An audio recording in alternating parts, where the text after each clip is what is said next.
കലോത്സവത്തിനെത്തുന്ന കുട്ടികൾക്ക് ഏറ്റവും പ്രധാനമായി വേണ്ടത് മെച്ചപ്പെട്ട വൃത്തിയുള്ള താമസ സൗകര്യമാണ്. Kollam Karikode TKM higher secondary school ഇക്കാര്യത്തിൽ മികച്ച മാതൃകയാണ്. വീട്ടിൽ നിന്ന് മാറി നിൽക്കുകയാണ് എന്നൊരു തോന്നൽ കുട്ടികൾക്കുണ്ടാകാത്ത വിധമാണ് അവിടുത്തെ ക്രമീകരണങ്ങൾ.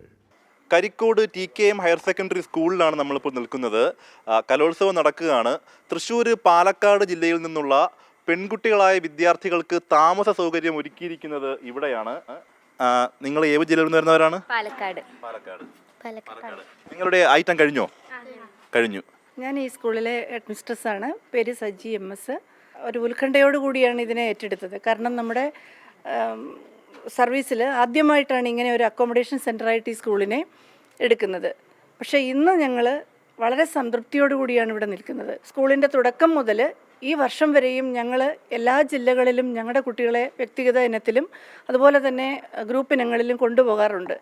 അന്നൊക്കെ അനുഭവിച്ച പല ബുദ്ധിമുട്ടുകളാണ് ഇങ്ങനെ ഒരു വേദി ഞങ്ങൾക്ക് കിട്ടിയപ്പോൾ നമ്മുടെ മുന്നിൽ വരുന്ന കുട്ടികളെ എത്രത്തോളം മര്യാദയോടെ അതിഥികളെ എങ്ങനെ സ്വീകരിക്കണം, മാക്സിമം അവർക്ക് എല്ലാ സജ്ജീകരണങ്ങളും കൊടുക്കണമെന്ന് തീരുമാനിക്കാൻ കാരണം.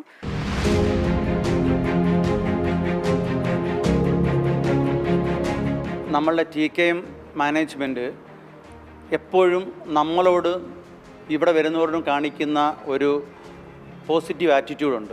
ഇതാണ് നമ്മളുടെ പ്രചോദനം. വരുന്ന കുട്ടികൾ സ്വന്തം വീടിനെ പോലെ തന്നെ അവർക്ക് ഫീൽ ചെയ്യണം. 1.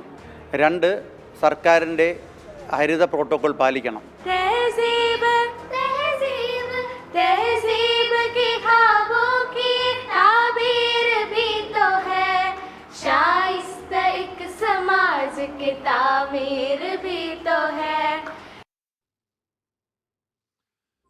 അപ്പോൾ എല്ലാ പ്രിയപ്പെട്ട കുട്ടികൾക്കും കൊല്ലത്ത് അങ്ങോട്ടേക്ക് എത്തിയ എല്ലാ കുട്ടികളും വിജയികളാണ്. കാര്യം ആ വേദിയിലേക്ക് നേരിട്ട് പോയത് കാരണം ആ വേദിയിലേക്ക് എത്തണമെങ്കിൽ അത്രത്തോളം പ്രതിഭാസമ്പന്നർക്ക് മാത്രം എത്താൻ കഴിയുള്ളൂ. അവരെത്തുമ്പോൾ തന്നെ വിജയികളാണ്. പിന്നെ സ്വർണ്ണക്കപ്പ് അത് അർഹിക്കുന്ന ജില്ല കൊണ്ടുപോകട്ടെ.